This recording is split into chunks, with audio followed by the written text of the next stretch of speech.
했거든요. 그래서 계속 아이를 설득했지만 말을 듣지 않는 거예요. 내가 공부하는 거지. 엄마가 공부하는 거야? 내가 공부하겠다는데 왜 안 보내주냐고 하는데 할 말이 없었습니다.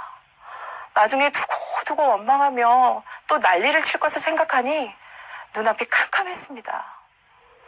그래서 원서만 넣어보고 안 되면 포기하기로 약속했는데 글쎄 덜컥 붙어버린 거예요.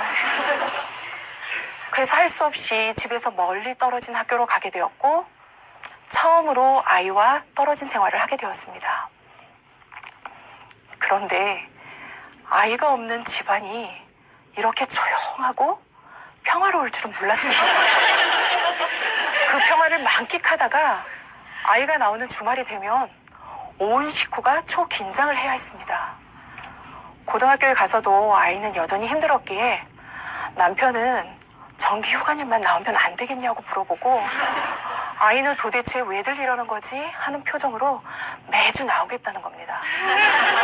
그러던 어느 날 기말고사를 마치고 나온 아이가 많이 힘들었던지 별일도 아니었는데 갑자기 밥을 먹으려다가 짜증을 확 내고 문을 쾅 닫고 들어가는 바람에 남편이 화가 났습니다. 아이는 문을 잠그고 소리를 지르고 남편은 나오라고 안 그러면 문을 부셔버리겠다고 하는데 다행히 남편을 설득시켜 아무 일 없이 지나갔지만 밥조차 맘 편히 먹지 못하는 현실이 너무나 힘들었습니다. 그렇게 힘들어 지쳐가던 중 아이와 제가 변화되는 결정적인 계기가 있었습니다.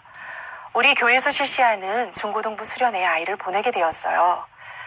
믿지 않는 남편이었지만 말씀만 들어가면 아이가 변할 수 있다고 하는 말에 새벽부터 일어나 아이를 교회에 데려다 주었습니다. 아이를 내려주자마자 남편과 저는 도망치듯 교회를 빠져나와 소양강댐으로 갔습니다. 한참 동안 소양강을 바라보며 긴 한숨을 내쉬다가 집으로 돌아왔습니다. 그런데 그 다음날 짜증을 팍팍 내며 수련회에 등 떠밀려 들어갔던 아이가 흥분해서 저에게 전화를 한 거예요. 엄마, 그동안 내가 친구 관계 때문에 힘들어하고 사소한 일에도 우울해져서 죽고 싶다는 생각을 참 많이 했었잖아.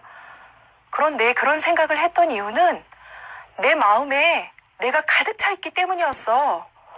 저는 도대체 이게 무슨 소린지 제 귀를 의심하며 뭐라고? 했더니 내 마음에 내가 가득 차 있었다고.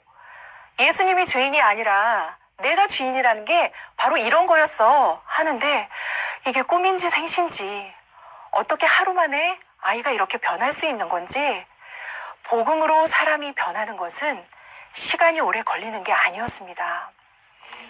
그렇게 아이가 180도 변하니 저도 신이 나서 교회 홈페이지에 올라온 수련의 말씀을 집중해서 읽어보게 되었어요.